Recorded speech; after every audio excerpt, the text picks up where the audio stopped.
updates regarding the lockdown in Shanghai. We're now connected with the Indonesian Consul General to Shanghai, Mr. Denny Kurniawan. Mr. Denny Kurniawan, thank you so much for joining us on the 3-Hour News Show. So what is the current situation in Shanghai? We heard that there was a partial lockdown beginning in the end of March, but it still continues until today. How is it now?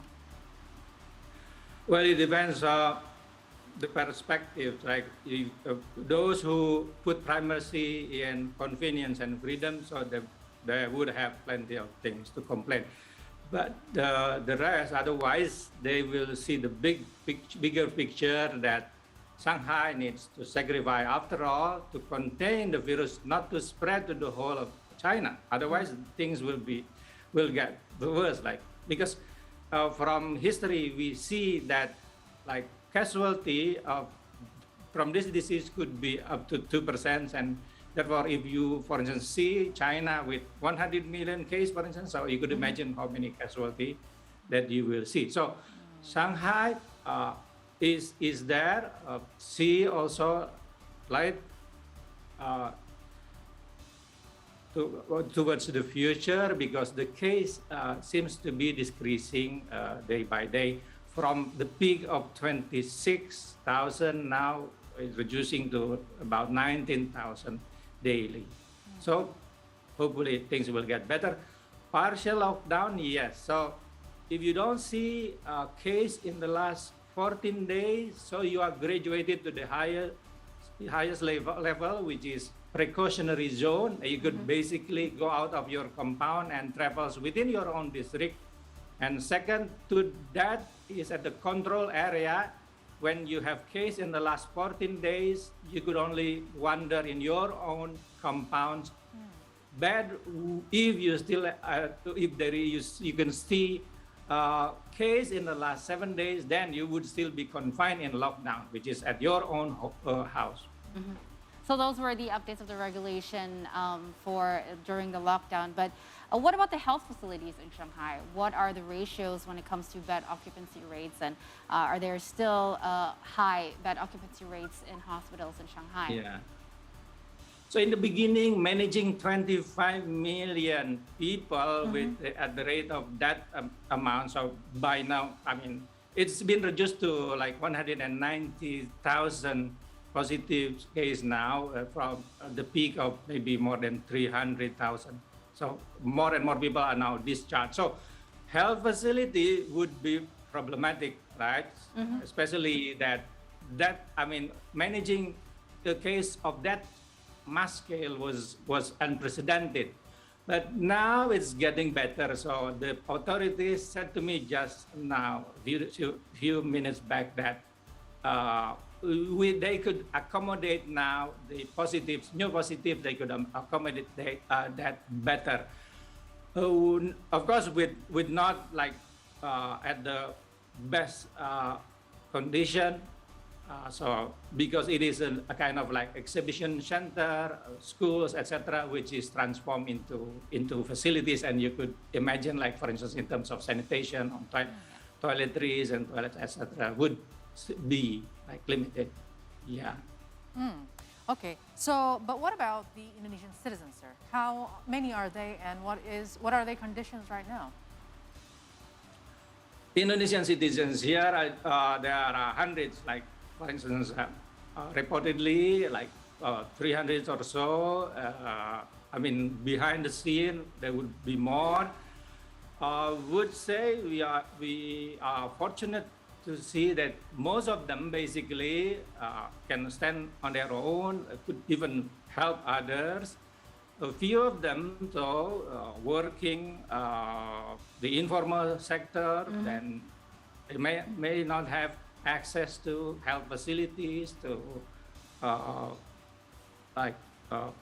formal protections, and therefore the consulates are now working with a few cases. Hopefully, we will be able to help their flight. So, well, some other Indonesians here also helping. So, trying to work as Indonesia incorporated. So, hope things will be okay. It's great to hear that the consulate is keeping close touch and keeping close information centers for the Indonesians as always. But my next question is, there are rumors, that we've heard that residents are frustrated because food prices have actually escalated. Is this true? And what could be the cause of this? Again, in the beginning, that seems to be the case. Like, for instance, you could expect like twice more expensive or even 3 times for some several items. But the government act quick enough to curb that, because legally speaking, it's not allowed to let prices uncontrolled. So it's getting better now. It's easier now to get food from like to get delivery, etc. Also, there is government droppings, and also help from friends and also neighborhood. So things are getting better and should also be all right by now. All right, so you're saying that it's all right because what we saw in the news, maybe you will give us a clearer view of what's happening right now. The delivery services are all overwhelmed. Also, residents could not go and shop because they're waiting for the government's drop-offs. But then, because there are a lot of numbers of people that are needed to be in the self-isolations, where they're at homes, they're not allowed to go anywhere. So the government is also, facing trouble because there are the people that they need to cater. So how do you see this? Yeah, like I said, in the beginning, there was that like jam, right? Because the ability of the distribution personnel and the online shops, etc., to respond to the demand were not there. So they were overwhelmed then. It's getting better now. So now I hear feedbacks from others. So that things are now get easier. So they get easier for them now to get delivery, etc. What about for the elderly? Because they said in Shanghai, the vaccination rate for elderly is quite low. It's about 38%. That's why a lot of elderly got COVID-19, and probably people with underlying health as well. So do you have any update information on this? Yeah, I mean, this is maybe the downside of China. It's an aging society, and therefore China has been very careful of implementing zero COVID policy, and that includes Shanghai. So you can see that the casualty also comes from that sector that, like you said, so 10 fatalities so far, and all of them are from this age group.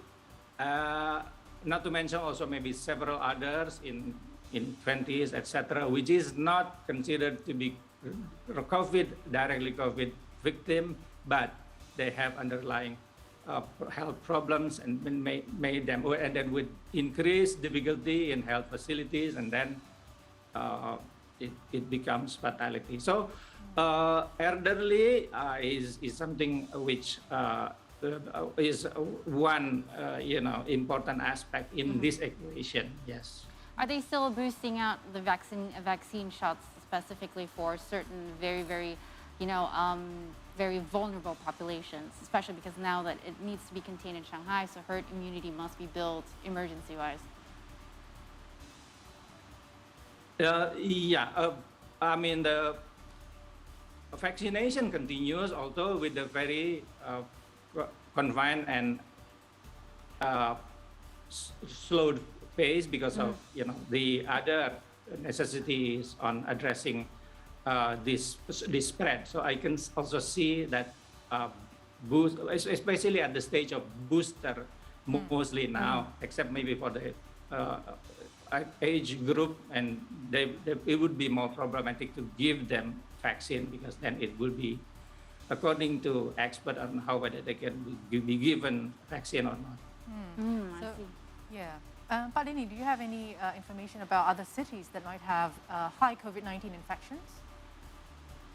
Yeah, not at Shanghai scale. Of course, this has been the largest, but prior to Shanghai, Shenzhen was also there, like involving 17.5 million people. And next to Shenzhen was more south, uh, Dongguan, which was also industrial city. Yeah. And then also Jilin province up north, and also late last year was Xi'an. So even some other cities near Shanghai, like Nanjing and Yangzhou, they had all their own period of case at that time, but luckily they're all been settled now. So that also build upon Shanghai on how to respond new case. Therefore, cases are. Well, thank you very much. It's unfortunate that Ramadan must be spent, in lockdown for another year. But we wish you a healthy and safe Ramadan, Excellency, and have a great afternoon. Thank you for joining us and updating us on the situation in Shanghai.